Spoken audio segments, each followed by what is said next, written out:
जैसा कि last episode में देखा था, जियोकी अपने हैंडबो का यूज करते उस बीस्ट को वहीं पर मार देता है। जियोकी को देखकर फैंग फीफी बोलती है, ये तो एन्चेंटेड एरो है, क्या तुम एक इंक मास्टर हो? ये सुनकर जियोकी बोलते हैं, क्या सिर दर्द है, तुमने मेरे बारे में पता लगा लिया, मुझे क्या करना चाहिए? जियोकी की ये वाली बात सुनकर फैंग फीफी घबरा जाती है। वो जियोकी से बोलती है, तुम्हारे कहने का क्या मतलब है, क्या तुम मुझे मारना चाहती हो? जियोकी फैंग फीफी से बोलता है, अगर मैं तुम्हें नहीं भी मारूंगा फिर भी तुम ब्लड की कमी से ऑटोमेटिकली मर जाओगी, और वैसे भी अब तुम मरने वाली हो, क्यों न तुम्हारे मरने से पहले मैं तुम्हारे साथ कुछ मजे कर लूं। ये सुनकर फैंग फीफी बोलती है, तुम तो एक एनिमल हो। जियोकी अपना हाथ फैंग फीफी की चेस्ट के पास कर देता है, जहाँ पर फैंग फीफी को चोट लगी होती है, और तभी जियोकी अपने सिस्टम की हीलिंग पावर का यूज करते हुए फैंग फीफी की गाफ को हील कर देता है। अपने गाफ को हील होते हुए देखकर फैंग फीफी बहुत ही ज्यादा हैरान हो जाती है। वो बोलती है, क्या ये किंग मास्टर की हीलिंग पावर है? सच में ये तो बहुत ही ज्यादा अमेजिंग है। फैंग फीफी जियोकी से बोलती है, क्या तुमने अभी अभी यूनिवर्स में एंट्री नहीं की है, फिर तुम इतनी जल्दी इंक मास्टर कैसे बन गए? जियोकी फैंग फीफी से बोलता है, मैं तुम्हें एक सजेशन देना चाहता हूँ कि तुम अपने काम से काम रखो। ये सुनकर फैंग फीफी बोलती है, मैं तुम्हें देख सकती हूँ, तुम एक इंक मास्टर नहीं हो, तुम एक रेंजर हो। ये सुनकर जियोकी बोलता, आखिर ये रेंजर क्या होता है? और तभी फैंग फीफी के बाकी के जो बंदे होते हैं वो फैंग फीफी से कांटेक्ट करते हैं। वो फैंग फीफी से बोलती है, बॉस आखिर वहाँ पर क्या सिचुएशन है, हम बहुत ही जल्द वहाँ पर पहुँचने वाली हैं। और फिर जियोकी वहाँ से जाते हुए फैंग फीफी से बोलता है, मैं आशा करता हूँ तुम इस चीज को एक सीक्रेट रखोगी। आगे से फैंग फीफी बोलती है, तुम चिंता मत करो, मैं इस चीज को एक सीक्रेट रखूंगी। जियोकी वहाँ से जा पाता है, इससे पहले ही फैंग फीफी जियोकी का नाम लेकर उसे वहीं पर रोक लेती है। ये सुनकर जियोकी हैरान होता है। जियोकी बोलता है, ये तो मुझे जानती है। फैंग फीफी जियोकी से बोलती है, जियोकी तुम इस चीज को मत बोलना कि तुम भी एक नमरेड एरिया से हो, इसलिए अगर तुम कर सकते हो तो यहाँ के लोगों की हेल्प कर देना।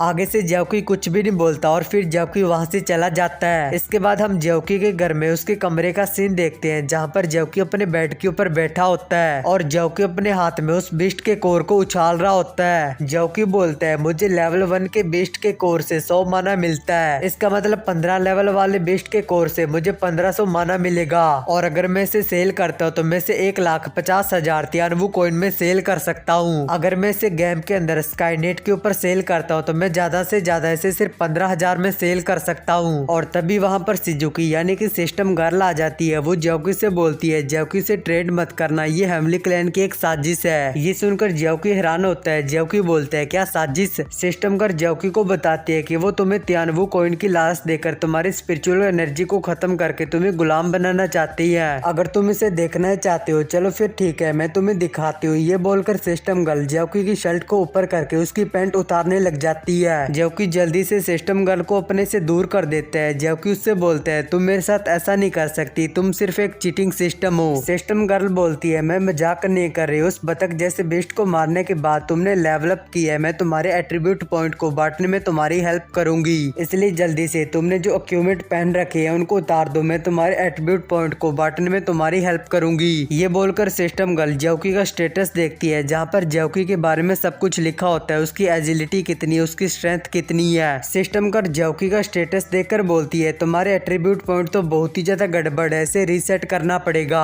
ये सुनकर जियोकी हैरानी से बोलते हैं, क्या एट्रीब्यूट पॉइंट को रीसेट करना ये कुछ ऐसा है जिसे बड़े बड़े हैकर भी नहीं कर सकते? सिस्टम गर्ल बोलती है, हैकर सिस्टम की मदद से खामियां निकालते हैं, लेकिन तुम खुद सिस्टम चला रहे हो, इसलिए मुझे उनके साथ में कंपेयर मत करो। ये बोलकर सिस्टम गर्ल जियोकी के जो एट्रीब्यूट पॉइंट होती है उन सभी को रीसेट कर देती है, और उनको रीसेट करने के बाद जियोकी की स्ट्रेंथ में ऐड कर देती है। ये देखकर जियोकी कंफ्यूजन में बोलता है, आखिर तुम मेरे सभी एट्रीब्यूट पॉइंट को मेरे स्ट्रेंथ के अंदर ऐड क्यों कर रही हो, कि बाकी की चीजों में कमी नहीं आ जाएगी? सिस्टम गर्ल जियोकी से बोलती है, मेरा काम तुम्हें सिस्टम किस तरह से यूज करना है और तुम्हें जल्दी से जल्दी स्ट्रॉन्ग बनाना है। जियोकी अपने स्टेटस में एंग्री पॉइंट को देखकर सिस्टम गर्ल से पूछता है, आखिर ये एंग्री पॉइंट क्या है? सिस्टम गर्ल जियोकी को बताती है, तुम इसके अंदर पॉइंट को ऐड करके अपने ब्लेसिंग को अनलॉक कर सकती हो। एक बार जब ये लाइन पूरी तरह से भर जाएगी तो होस्ट की जो पावर है वो डबल हो जाएगी, और तुम्हारे जो एट्रीब्यूट पॉइंट है वो भी डबल हो जाएंगे, और कई वेपन के अंदर जो स्पेशल स्किल हाइड होती है वो भी अनलॉक हो जाएगी और उनकी पावर भी डबल हो जाएगी। अगर तुम्हें जल्दी से जल्दी स्ट्रॉन्ग होना है तो तुम्हें जल्दी से जल्दी अपने लेवल को अप करना होगा। चलो अब ठीक है, तुमने पहले जो अक्यूमेट उतारे थे उन सभी को पहन कर देखते हैं कि तुम्हारे एट्रीब्यूट पॉइंट कितने होते हैं। ये बोलकर सिस्टम गर्ल जियोकी के जितने भी अक्यूमेट होते हैं वो सभी जियोकी को पहना देती है, और फिर जियोकी और सिस्टम गर्ल दोनों जियोकी का स्टेटस देखने लग जाती है। जियोकी अपने स्टेटस में अपने सभी एट्रीब्यूट को देखकर सुनकर बोलता है ये तो लेवल 18 वाले बंदे से भी काफी अच्छे हैं। ज्योकी की बात सुनकर सिस्टम गर्ल उससे बोलती है इसमें गर्व करने वाली कौन सी बात है, ये जो तुम्हारे एट्रीब्यूट पॉइंट है ये सब तुम्हारे एक्यूमेट की वजह से है। अगर तुम्हारा सच में किसी पावरफुल बीस्ट से सामना हो जाता है तो तुम उसके सामने 1 मिनट भी नहीं टिक पाओगे। ये सुनकर ज्योकी उदास हो जाता है। ज्योकी जल्दी से सिस्टम गर्ल को पीछे से हग कर लेता है। ज्योकी सिस्टम गर्ल से बोलता है अगर कोई बंदा स्ट्रॉन्ग बनना चाहता है तो तुम्हें उसकी हेल्प करनी चाहिए। सिस्टम गर्ल ज्योकी को अपने से दूर करते हुए बोलती है ठीक है मैं तुम्हारी हेल्प करूंगी। ये बोलकर सिस्टम गर्ल ज्योकी की जो बेसिक स्किल होती है प्राइमरी हीलिंग पावर और थंडर स्वॉर्ड उनकी पावर को बढ़ा देती है और ज्योकी से बोलती है ठीक है अब तुम जल्दी से स्ट्रॉन्ग हो जाओ। ये बोलकर सिस्टम गर्ल वहाँ से गायब होने लग जाती है। ज्योकी सिस्टम गर्ल से बोलता है अभी मत जाओ, आखिर ये इंक मास्टर और रेंजर क्या होती है। सिस्टम गर्ल उससे बोलती है अगर तुम्हें कोई सवाल पूछना है तो अपनी टीचर से जाकर पूछो क्योंकि मैं तुम्हारी कोई टीचर नहीं हूँ। ये बोलकर सिस्टम गर्ल वहाँ से गायब हो जाती है। इसके बाद ज्योकी उस बतख जैसे बीस्ट के कोर को एब्जॉर्ब कर लेता है जिससे कि ज्योकी को 100 अरे पॉइंट यानी कि 100 ऑरा पॉइंट मिलती है। ज्योकी बोलता है मैं एक डायमंड क्लास का स्टूडेंट हूँ तो मैं टीचर से कुछ भी पूछ सकता हूँ, इसलिए मुझे जल्दी से सो जाना चाहिए। कल मैं टीचर के पास जाकर इन सभी सवालों का जवाब पूछ लूंगा।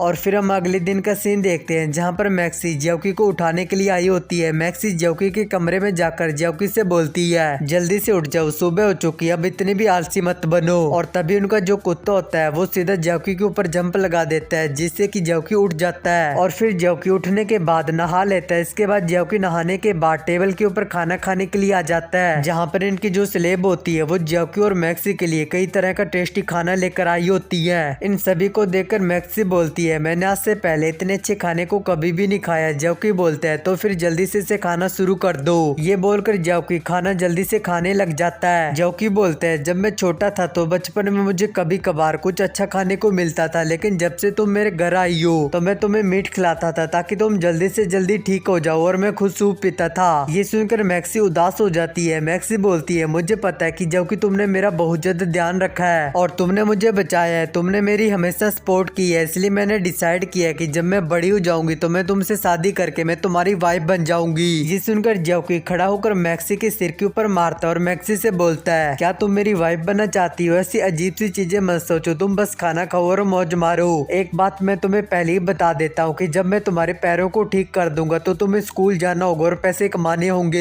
ये बोलकर ज्योकी वहाँ से जाने लगता है। पीछे से मैक्सी ज्योकी से बोलती है शाम को जल्दी घर आ जाना, मैं तुम्हारा वेट करूंगी। ज्योकी बोलता है ठीक है। ये बोलकर ज्योकी वहाँ से अपनी टीचर के पास चला जाता है। ज्योकी के वहाँ से जाने के बाद मैक्सी बहुत ही खतरनाक तरीके से कुत्ते की तरफ देखती है और फिर मैक्सी कुत्ते को घोड़ा बनाकर उसके साथ में खेलने लग जाती है। इसके बाद सीन चेंज होता है। ज्योकी अपने टीचर के घर आ जाता है जहाँ पर ज्योकी अपने टीचर के घर आकर उसके रूम में आ जाता है जहाँ पर ज्योकी की टीचर सो रही होती है। ज्योकी उसके ऊपर से उसकी चादर हटा देता है। ज्योकी अपने टीचर के ऊपर से जैसी चादर उठाता है तो ज्योकी के सामने कुछ इस कदर का नजारा आता है जिसे देखकर ज्योकी के नाक से बहुत ही ज्यादा खून निकलने लग जाता है। इसके बाद ये वाला एपिसोड होता है यहाँ पर एंड।